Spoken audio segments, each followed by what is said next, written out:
Hey, what's up? It's Aaron. Today I'm the guest and the host. We're gonna do something a little different, or maybe it's the same, you never know. But what we're gonna talk about today is about how everything I learned about business, I learned from racing bicycles.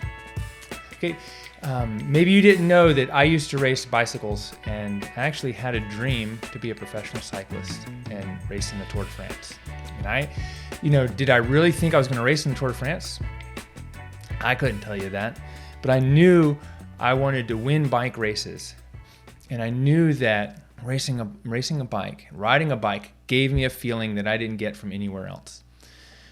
So there's a couple interesting things about this. I've spoken to this about a few people lately, especially my brother, who wants me to do a 100-mile gravel ride with him next year. And I've grown up racing bikes, and you may not know this about me, but bicycle racing got me into my healthcare career. I was on a guest on a podcast yesterday. I was like, Aaron, how'd you get into physical therapy? Well, it all started with massage therapy. Well, how to get into massage? Well, it all started with me racing bikes. So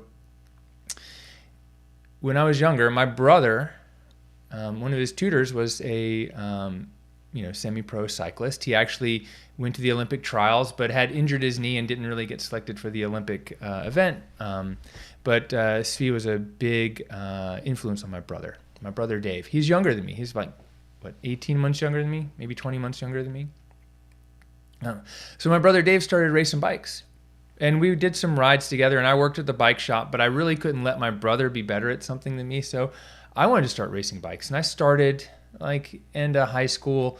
When I got to college, there was a Duke cycling team or club, and I joined and raced bikes with my brother during the summer, and did rides with my brother and a bunch of guys that were older than me, 30 years old. I don't know. At that time, I was like, God, you guys are ancient. But how did it get me into massage therapy? Well, that summer, I'd done a lot of training, a lot of riding, and my legs hurt. And I said to my mom, my legs hurt. Every time I go ride, it just doesn't feel good. I was probably overtraining a little bit, but she suggested, hey, maybe you should get a massage. Why don't we get you a massage? So she got me a massage at with someone locally who did sports massage, and she worked on me, and my legs never felt better. So that was one of the big aha moments I had. It's like, wow, my body feels so much better now that I had a massage. And then one of my other mentors racing over the next few years was big into getting massage after races. There was always generally someone there doing leg massages after races for like $5 or something like that. And so I'd get a couple. He's like, Aaron, you need to get one. You need to spend your money on this. This is what's going to help you. So that got me into it. So I started racing bicycles, and I moved to, let's see, when you go to Duke, you're either going to be a lawyer, a doctor, right? In air quotes, a physician, or a management consultant. Well, clearly I wasn't going to get through organic chemistry because I quit after the first day because I didn't want to do 4 hours of homework at night. And I didn't know what I wanted to do. But I knew I wanted to ride bikes, and so racing bikes was one of the things I wanted to do. So I moved out to California, where bike racing in the US was top notch. And so if you don't know anything about bike racing, when you ride road bikes, we're talking about criteriums anywhere from 20 to 50-mile criteriums, which are loops of a half a mile to a mile and a half, or road races, which are anywhere from 50 to 150 miles. As circuit races are more like a 2 to 8 mile loop that you do over and over again. That's the kind of bicycle racing I did. Not a lot of mountain biking and a little bit of track riding. But California is where you should be. It'd take me 3 hours to go through the whole thing, but I moved out there because I spent a summer in Berkeley, loved it. And I was like, I got to go to California, get out of here. So I graduated college and went to California, tried to find a job, did a bunch of odd things, ended up becoming a bike messenger. I couldn't afford to race bikes. I couldn't afford it because you had to pay for your hotel, you had to pay for your entry fee, and I was making $10 an hour, 25 hours a week working at a restaurant, and it wasn't enough money. It was expensive to live out there. I could ride, but I couldn't really do that, and I ended up becoming a bike messenger. Well, because I loved to ride, and I made money riding bikes, but I couldn't race.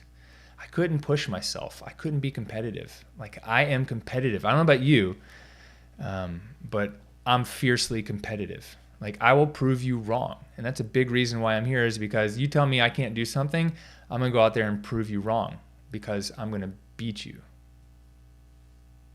I don't know where I get that from, but I'm going to go beat you no matter what it is.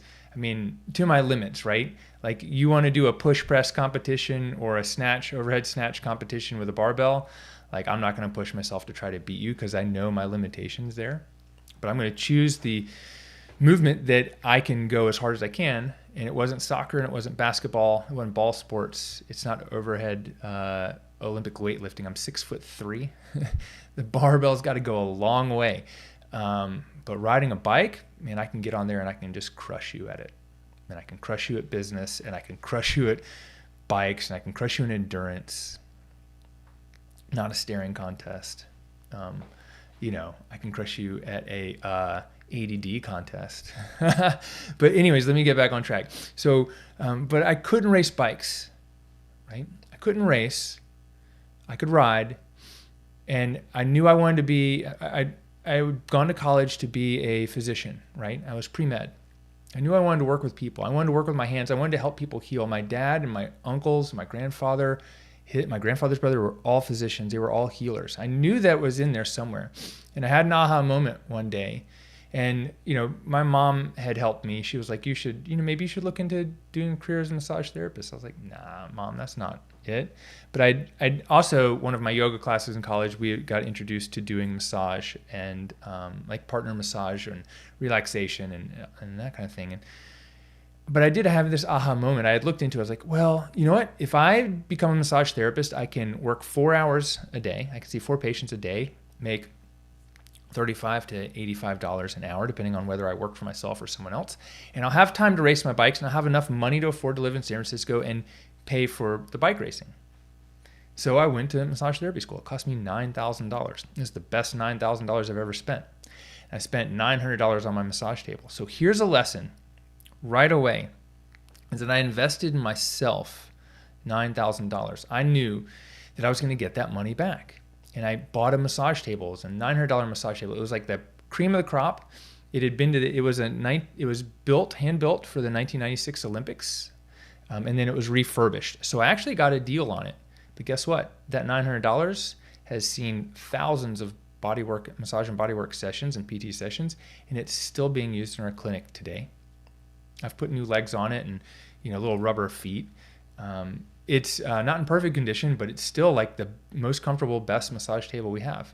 It's an investment I made. It was a stretch at the time, but it's still here. Had I not made that investment or gone to massage school, I wouldn't be talking to you. So when I went to massage school, we did 2 semesters of school. Each semester, one was Western modalities, the other was Eastern modalities. If you don't know what Eastern modalities is, more like shiatsu, trigger point therapy. Like we learned meridians and mindfulness and that. So in each semester, we did a business class. Guess what? I did not get a business class at Elon's DBT program. Well, we got a class in a little bit insurance and a little bit of building out a 5,000 square foot facility for $250,000 loan. That was not a business class. That was a joke. We didn't actually learn how to make money as physical therapists. But when in massage school, I learned how to make money as a massage therapist. So that's lesson number 1. I invested to learn how to make money to free up my time to do something different. Okay, so but let's talk about racing bikes. I could race bikes, right? And so if you race bikes, there's categories. It's 5, 4, 3, 2, 1 pro, and then there's pro, and then there's Division 3 pro, Division 2, Division 1, and then there's the guys that go to the Tour de France, and then there's the guys that win, like Lance Armstrong. So if you don't know much about it, maybe you played college basketball, but did you ever play with Michael Jordan? Doubt it. If you're listening and you played with the greatest of all time, Michael Jordan, the GOAT, because LeBron James is not the GOAT, it's Michael, let me know. I want to know, did you get on a court with him ever?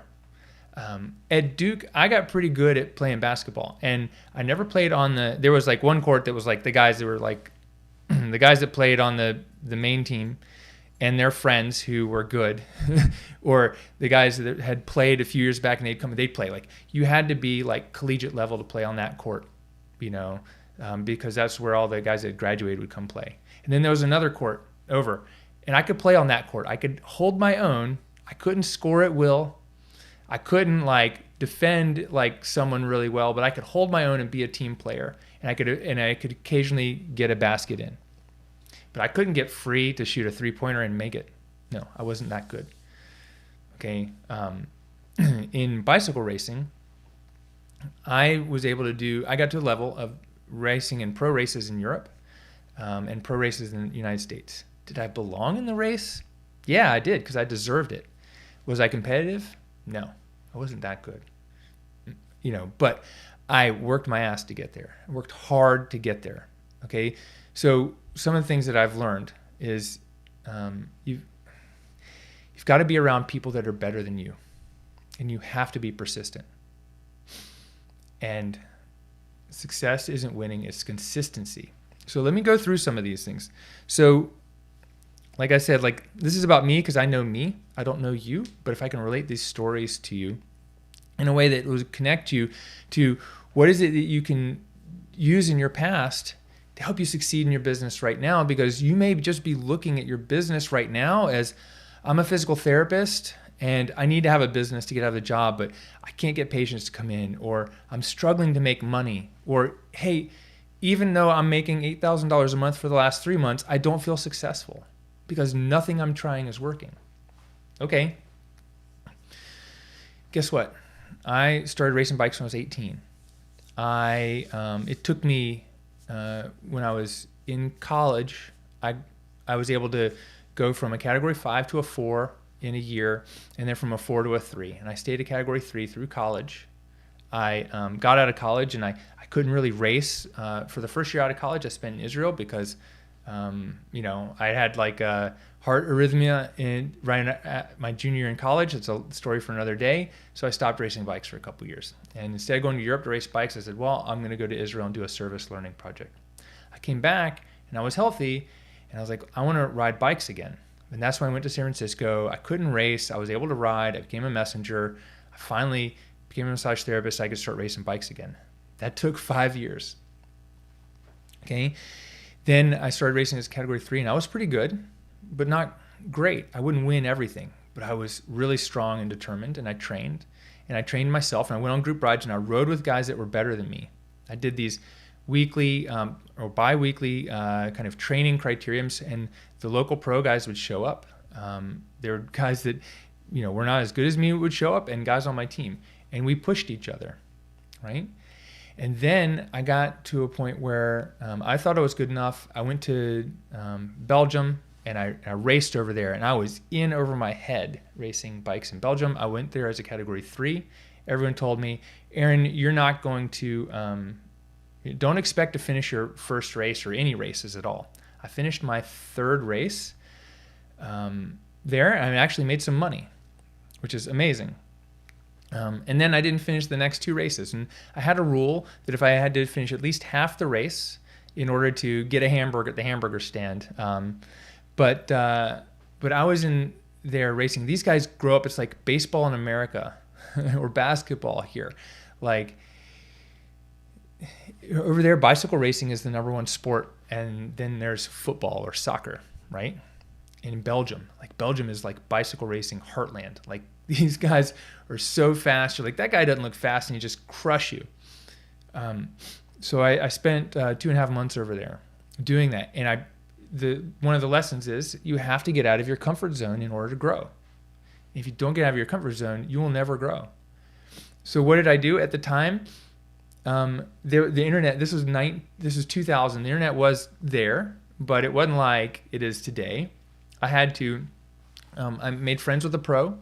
I was a massage therapist contracted with the Jelly Belly team to work with them for a couple of the pro races in Northern California. And I said, I'll work with you. You just pay for my entry fee. So I did the category 2 race And I worked with these guys. I did the category 3. Did I do the category 3 race? I did the category 3 race, and then worked with them. And one of the guys was friendly enough, and I asked, like, hey, I want to go to Europe. I want to get better. And he said, call this guy Staff Boone, but you can't talk to Staff. You have to talk to his son, Eve, and you got to call him late at night. Here's the phone number.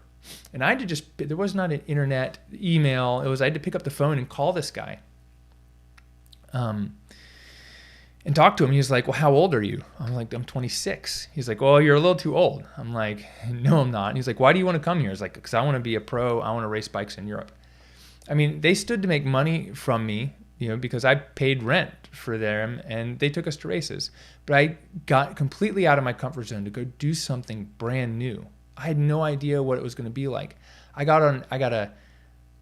did I get a one-way ticket? I think I got a student ticket or some kind of like young traveler's ticket for, I don't know, $800. Maybe it was $1,500. I have no idea.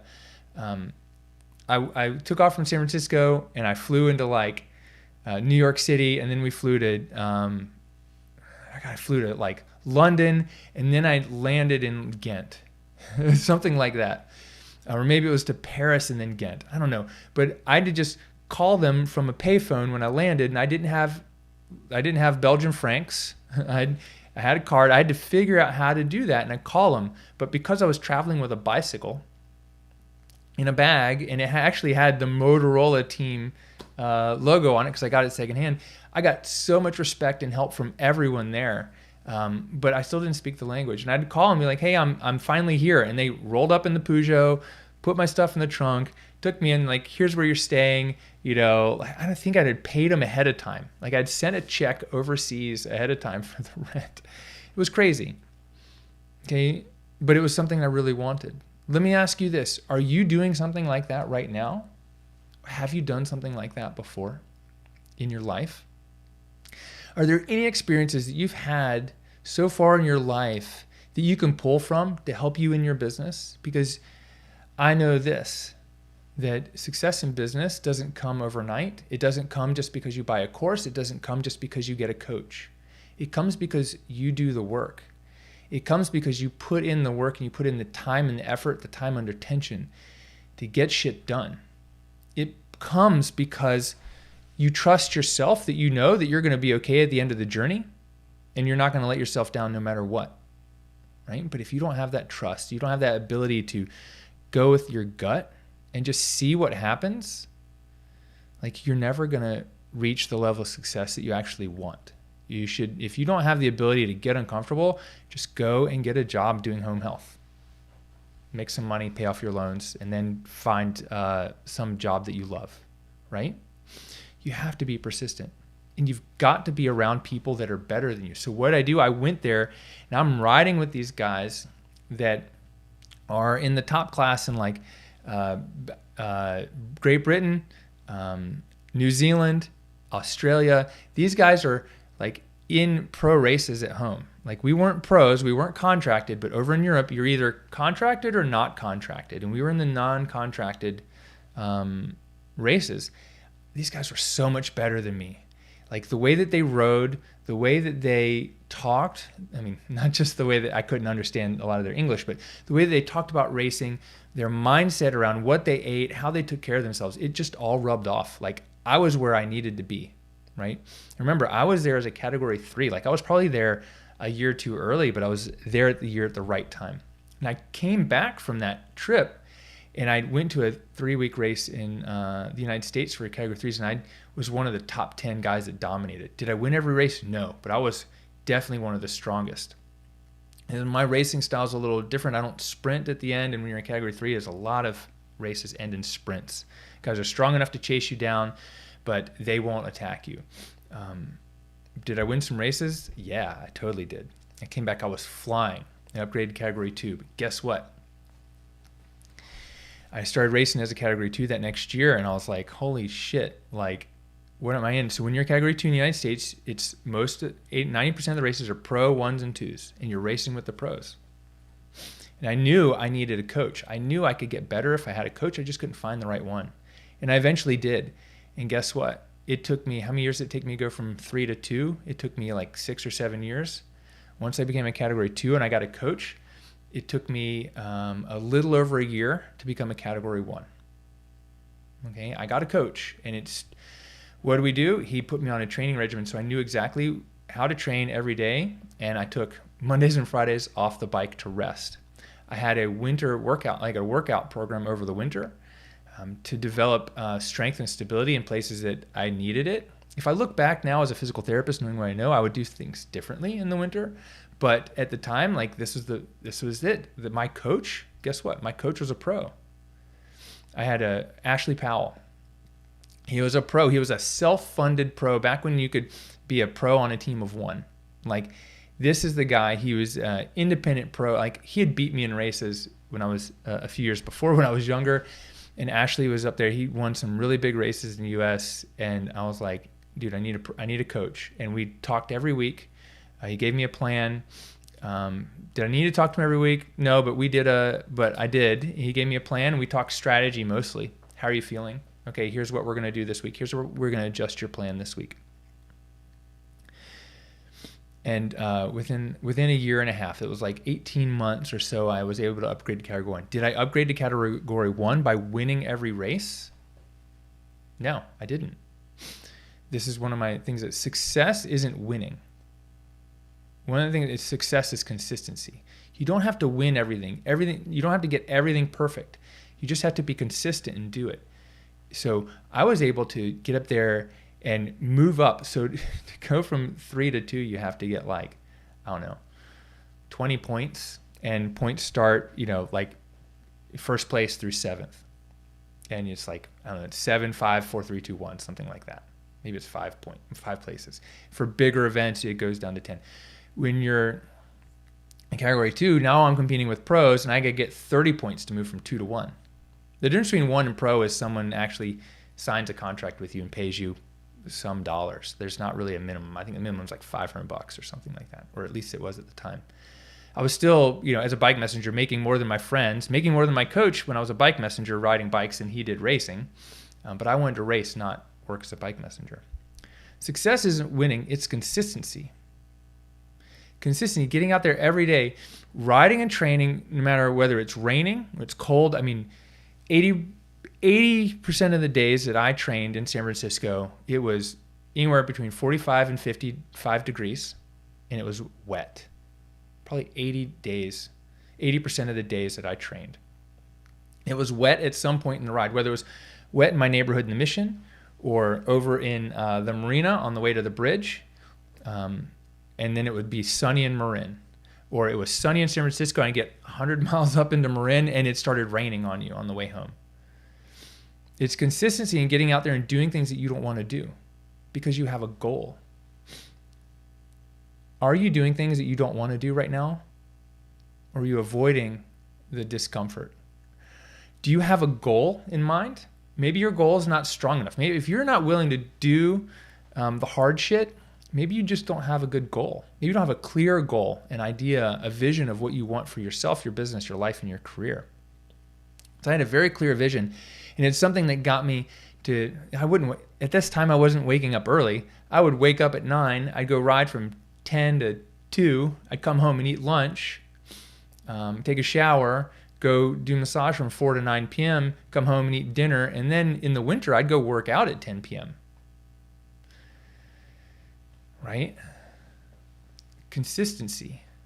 Doing the things that you don't want to do, getting uncomfortable. Like, I don't go ride when it's 45 degrees and raining right now, but I did when I was training. I wanted to be a pro. Okay? That's what I want you to understand, is that you've got to pull from these places. Like, but why did I do that? Guess you know why? When I was in Belgium, Staff Boone's son, Yves, told me I was too young. I was too old. He said, "You're too old. You're 26. What are you doing over here?" He said, "Why are you here?" Well, guess what?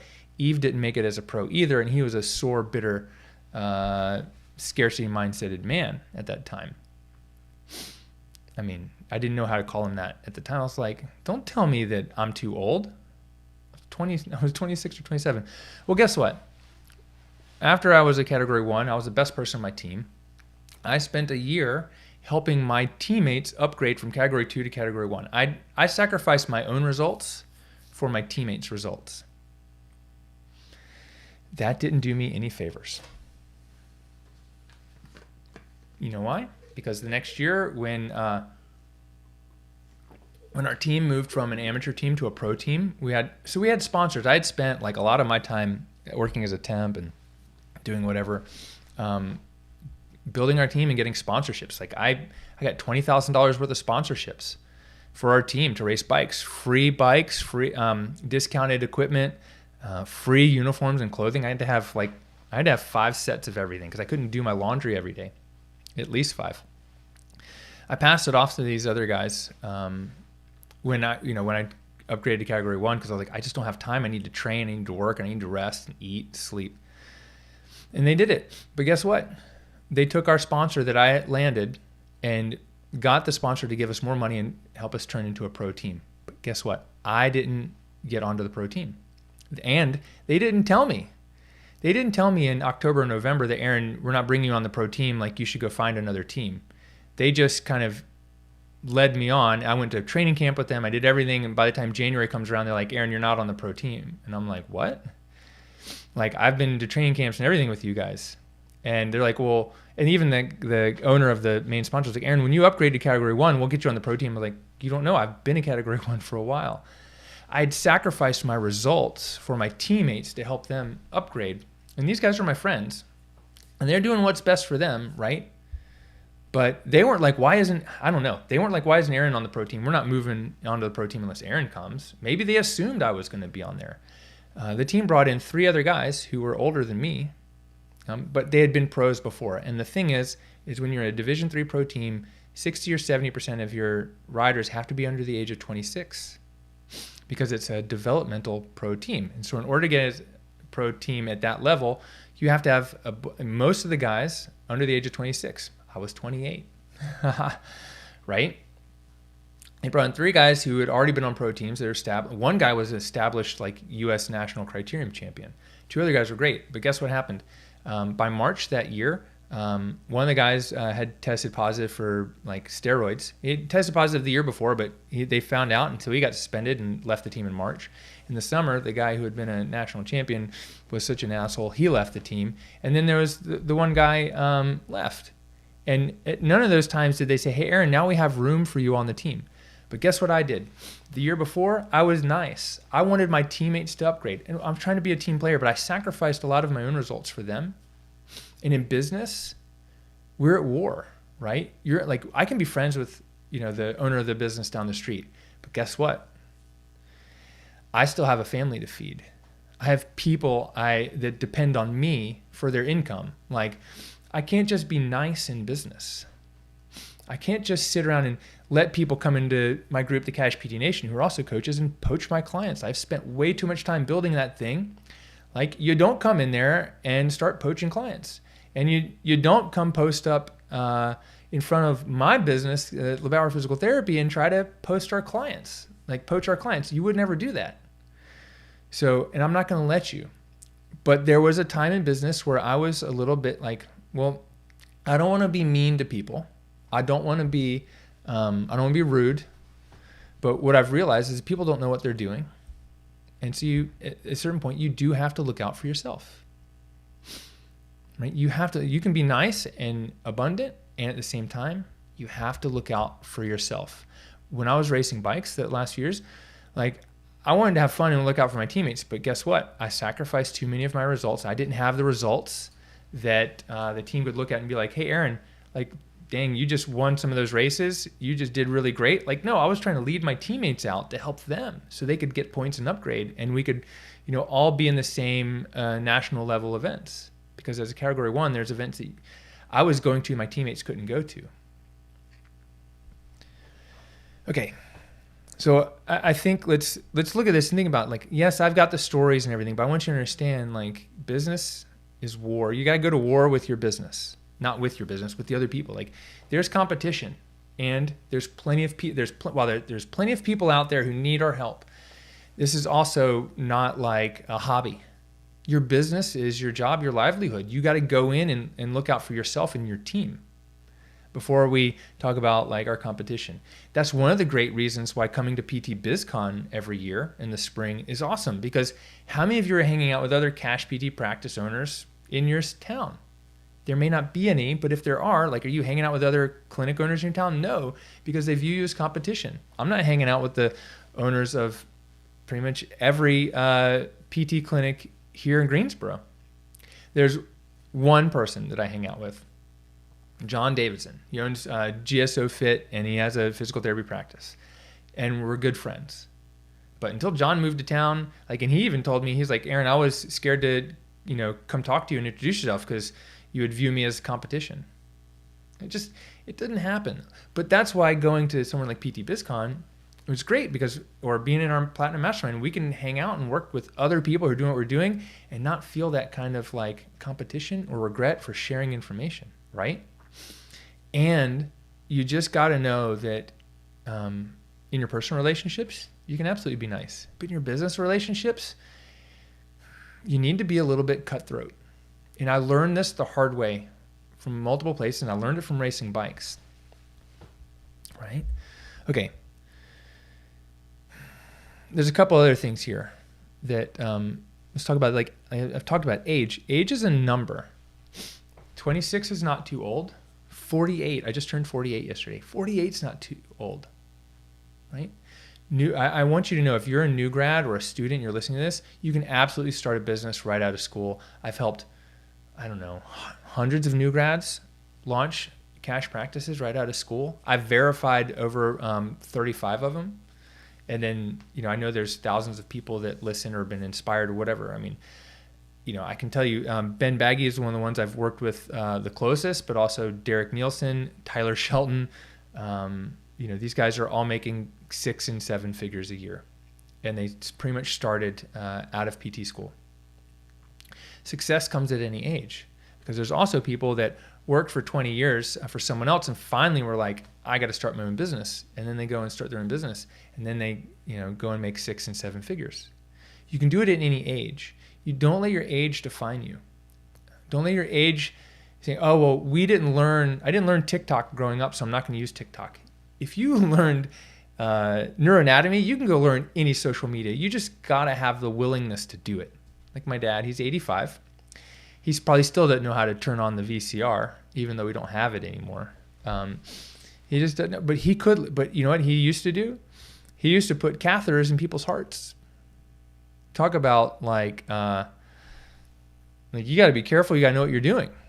He used to do cardiac catheterizations, but yet he couldn't run the VCR. He didn't want to run the VCR. If he wants to do something, he'll learn it. If it's interesting to him, he'll learn everything about it. Okay? The age isn't the thing that's going to define us or define you. How long you've been in this field, whether you've been doing it for 10 years or you just got started, it's not going to define your success in business. What defines your success in business is your willingness to make it work, the consistency, who you put yourself around, how persistent you are, and whether you want to get out of your comfort zone. Because you probably have a really comfortable job you could go back to. It just might suck. Another one of the things I want to share with you is that time off is just as important as time under tension. So I learned this racing bikes. I took more time off when I started working with a coach, but I worked harder in the time when it was under tension. When my training days were harder, more focused, my time off the bike, my time off during the week was more focused. Now, as a business owner, like entrepreneurship, it's not take time off from the business. It's a work-life mix, but you got to understand, like, you got to get out and take some time off and vacation. Like, I love what I do. And even yesterday, my birthday, I went to work. And guess what? Greg Todd sent me a message. He's like, happy birthday. Go work hard because you know that's what we love to do. And it is what I love to do. But I also, in pre-pandemic in 2019, I spent 81 days out of town with my family. How can I do that? It's because I've set up my business in a way that allows me to do that. Okay, so you need to be able to set up your business that allows you to do that. If you just have a job because it's just you and you're a cash practice owner, even if you're making 6 figures, you just have a job. If you go out of town and you don't make any money when you're out of town. If you have an online course or you have team members providing services in your clinic, that generates money while you're not working, if you separate yourself from trading time for money, then you have a business and you can take the time off to get to the next level. Okay, you must be willing to invest and go into debt. Like, who says you have to pay off all your student loans as fast as possible? Whoever's saying that, you need to stop listening to them if you want to have a successful business. If you want to make hundreds of thousands of dollars or millions of dollars as a physical therapist, you need to stop focusing on your debt and start focusing on leveraging investments. And the difference is, we've talked about this plenty, debt is, let me buy a BMW and pay $400 a month or whatever it costs now to lease it or to get a loan for something that, like isn't going to add value to your bank account. It's going to take from your bank account. It's going to go down in value. But you must be willing to invest in the travel, the coaching, the entry fees. Like, what are the entry fees in racing for business? The entry fees are like paying for ClickFunnels and Samcart and PT Email Engine and, Proof and this and that and this and that. Like, you have to be willing to invest in yourself in business, to going to the course. So are you going to go to dry needling one weekend and pay $1,500, but then go, hey, you know what? I would never paid $1,500 to learn the step-by-step strategy to make six figures in a cash practice. The problem is you don't want to make six figures in a cash practice. You don't actually want to be in business. You like the idea, or you don't think that you'd be successful and you're scared, right? Because if you just spent that $1,500 on the iPhone 13 Pro or the dry needling course, but you're not going to go spend it on growing your business because you can do it yourself. You could learn dry needling yourself. You absolutely can. I had a classmate in school. She didn't come to class. She got A's on every test. She just read the book. She got A's. And she got reprimanded for not being in class. She's like, I don't need to be in class to pass. I was like, I need to be in class to pass because I don't learn reading. I learn doing and asking questions. But you must be willing to invest and go into debt. I went into like $45,000, $50,000 worth of debt racing bikes. Guess what? I paid it off before I became a PT because it was worth it to me. And my biggest sponsors were Visa and MasterCard. I put a lot of those travel expenses on credit cards. Okay. I think the last one is you need to take care of your body. And because taking care of your body and nutrition is key to your performance as a business owner. You may or may not have seen the post I put up yesterday on Instagram. It's about me training with kettlebells. So like right now I'm training to be a Strong First Kettlebell certified instructor. It's been a goal of mine for about 1.5 years. But I know, look, I'm 6'3". I think like I've been swinging kettlebells for 6 years. But you have to be really strong, and kettlebells there's a lot of strength and there's a lot of skill and there's a lot of technique. So strength is one thing, but the skill and technique is another. So I'm taking care of my body, my shoulders, my neck feel better than they did when I was racing bikes. Because I'm working with a coach, I'm working with my physical therapist, and I'm working on, and my nutrition. My nutrition has been on point for about 10 years. It slid a lot during COVID because I just stay up at night and eat some popcorn or cookies because, needed a little break from reality. And my things suffered for that. I could tell. If you focus on a goal, so back to the goal, ADD moment there. If you focus back to the goal, Strong First Kettlebell instructor by the time I'm 50, because after 50, when you're 51, you can do it with a 20 kilogram weight, and I know that's possible for me. The 24 kilogram weight, that used to be an impossible goal. Right now, it's not an impossible goal. I can see it. I just know it's coming down the road. Because you got to swing that thing overhead 100 times in 5 minutes. And so I'm working with a coach. I'm working with the kettlebell coach, Brett Jones. He's awesome. He's like the Strong First lead trainer. He's great, right? I know I want to get a goal. I want to get there faster. I'm going to go I can't buy my way to the top. I can buy the knowledge and the training and the skills and work on it. And he knows I can get there before I'm 50. I'm just I just want to get there before I age out of this weight, right? that's my main goal. I'll probably get there in the next year. But why am I doing that? Because I know that when I can do that, my body is at peak fitness. I am stronger. I move better than I did when I was racing bicycles. Because when I was racing bicycles, I wasn't training my whole body. I wasn't training my core. I wasn't doing yoga, and I wasn't doing kettlebells. I wasn't doing CrossFit. I was doing like more traditional weightlifting, leg presses, quad extensions, hamstring curls, calf raises. That was my winter strength training program. And I would warm up with like a bar doing squats, but God forbid I would ever go below parallel because that was dangerous for your knees, right? But that was also 20 years ago. I also, 20 years ago when I was racing, we were sponsored by Cliff Bar, and I had Cliff Bars coming out my ears, and I would end every ride hungry. Even though I'd have one Cliff Bar an hour is 220 calories an hour. So maybe I wasn't getting enough calories in per hour, but those things were sweet. But when I trained about 6 or 7 years ago to go climb Mount, what's it called? The tallest peak east of the Mississippi. I always forget the name of this. Oh, there it is. It's Mount Mitchell. Mount Mitchell, right?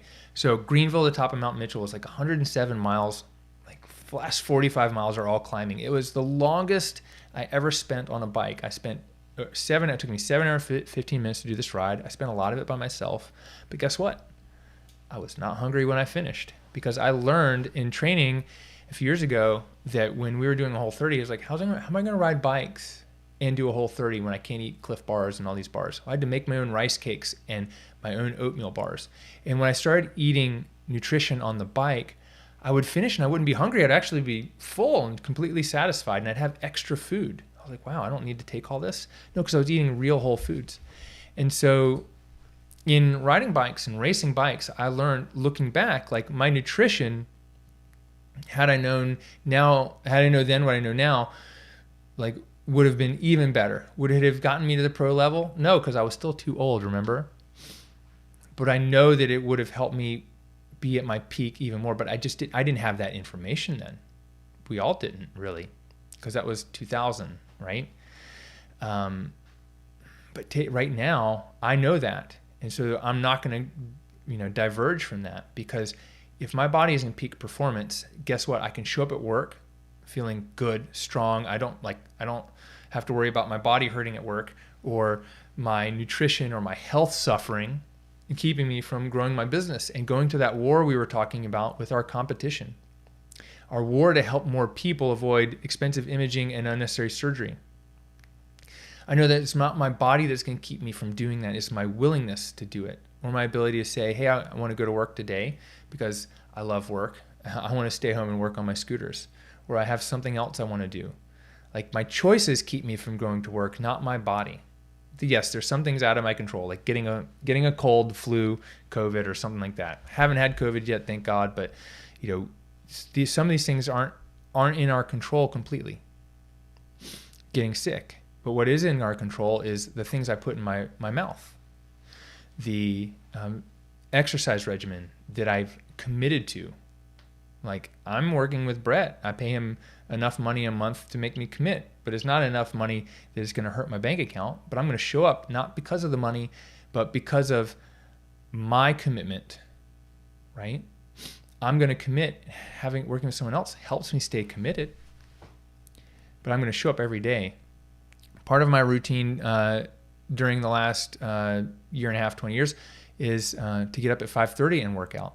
Now it's cold and I go home at 11 when I get done with, or 12, and I get done with this recording. I'm going to go home and go work out because I'm committed to that. Taking care of your body and nutrition is key to performance in your business. But guess what? If you're a physical therapist or a healthcare provider, you got to walk the walk if you're talking the talk. You can't just be like, hey, CrossFitters, like, you should come to my practice. I'm great at CrossFit, and you've never been to CrossFit, or you don't look like you actually train doing something, or you don't feel like you do something. I don't want to say like the physical look. Let me go backwards and say what you look like isn't really matter. It's so don't take that out of context. Is that you don't create a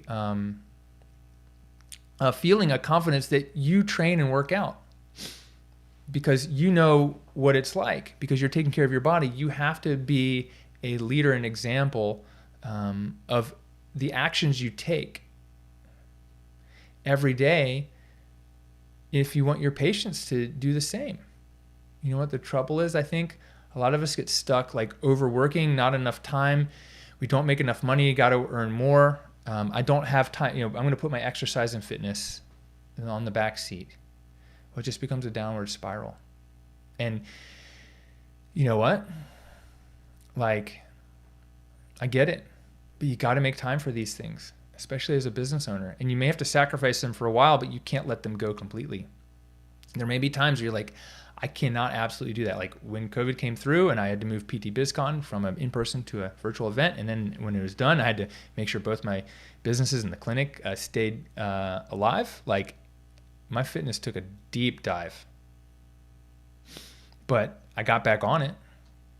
And it's been the thing that's helped me tremendously over the last 20 months, stay focused, because it's a great outlet.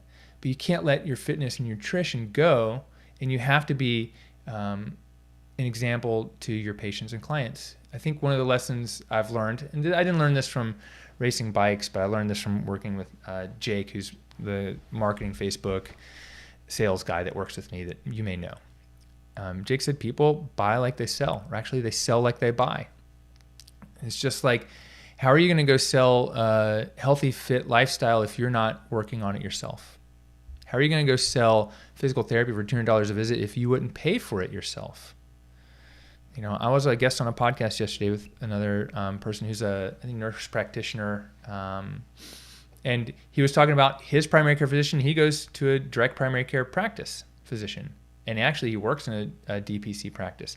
And guess what? My physician is a DPC physician. It actually costs me less to see him than my copay would be to see him.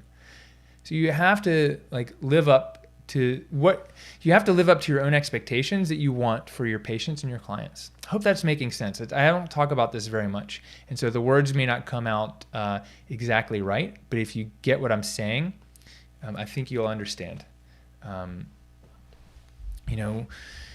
fitness and nutrition is key to our performance in life and in our business, in our health and our relationships. And if you don't have the right balance, it's not going to be even. But if you don't have the right mix or balance, it's going to be detrimental to your success as a business owner. So hopefully you can see a little bit about, how did I learn to become the business owner I am? I did not grow up with parents who were entrepreneurs. I had to go out and find mentors and coaches and courses and mastermind programs to learn how to do this. But I've been asked recently, Aaron, where'd this come from? How'd you learn it? Well, I spent 12 or 15 years racing bicycles. I learned a ton out of that time racing bikes. And there's a lot of other life experiences I have. You may not even want to know about them. It doesn't really matter. But what I want you to know is that your life experiences are going to shape you.